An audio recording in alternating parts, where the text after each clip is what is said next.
National award मिळालाय तुम्हाला पिकासोच्या सिनेमाला. आणि जसं आम्ही बघितलं तुमच्या फिल्मोग्राफीमध्ये मोस्टली प्रत्येक सिनेमा तुम्ही केलेला तो लिहिला पण तुम्ही आणि डिरेक्टही तुम्ही केलाय. हा पहिला सिनेमा जिकडे तुम्ही डिरेक्टर म्हणून आलाय.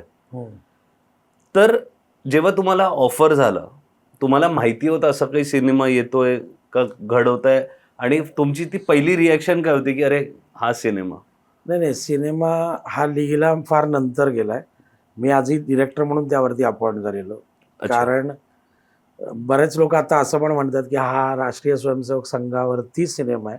तर तशी गोष्ट नाही आहे ही, की राष्ट्रीय स्वयंसेवक संघाने स्वतःसाठी प्रोपोगंडा म्हणून बनवलेली फिल्म अशी गोष्ट नाही. नाही, तो तर माझा प्रश्न आहे. नाही सांगतोय, जेव्हा निर्माते माझे जे आहेत निखिल नंदा, त्यांना सिनेमा जेव्हा करायचा होता तर त्यांचा काही थॉट होता की एक जेन्युइन मला डिरेक्टर हवा आहे.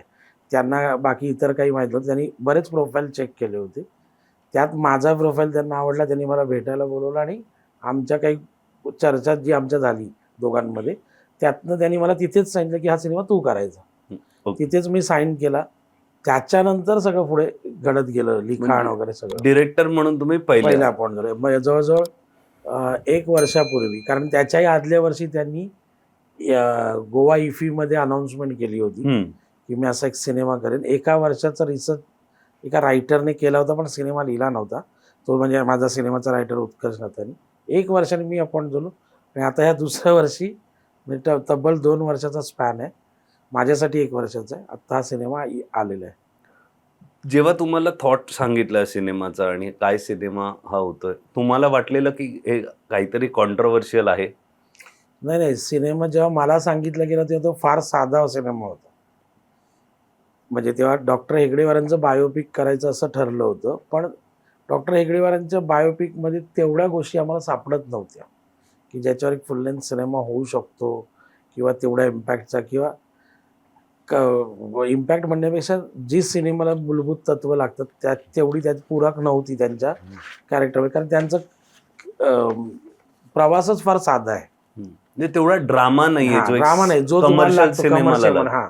तर आम्ही ठरवलं की तेव्हा संघाला 100 वर्ष पूर्ण पण होत होती. तर 100 वर्ष जेव्हा एखादी संस्था टिकते, तिचे कुठेही विभाजन होत नाही, देशातली नाही तर ही जगातली एकमेव संघटना आहे की जी 100 वर्ष टिकली आहे. कुठेही विभाजन झालेलं नाही आणि कुठे त्याच्यात फूट पडली नाही. म्हणजे RSS-I, RSS-P असं काही झालं नाही. इतरांचं जसं होतं तसं. मग आणि मुळात मी स्वयंसेवक असल्यामुळे मला माहिती होतं आम्ही लहानपणापासून शुशू स्वयंसेवक असल्यापासून शाखेत जातोय. तर त्यामुळे मला माहिती होतं की आपण काय करायला पाहिजे. तर मग हा सिनेमाचा एक पॅटर्न ठरला गेला. मी आणि रायटर उत्कर्ष नतानी आम्ही दोघांनी या सिनेमाचा पॅटर्न तयार केला. स्क्रीन प्ले पासून मी त्यात होतोच, मध्ये इन्व्हेस्टेड. मी माझा टाईम म्हणा सगळ्याच गोष्टी इन्व्हेस्ट केल्या होत्या आणि आम्ही गोष्ट बनवली पहिल्यांदा. आणि मग ती आम्ही आमच्याच टीममध्ये, म्हणजे निर्माते असतील, काही आसपास लोक होती आमच्या जी सिनेमाशी निगडीत आहेत, त्यांच्याबरोबर आम्ही ती डिस्कस करून त्यातनं एक कथानक आम्ही फायनल केलं आणि त्याच्यावर सिनेमा केला.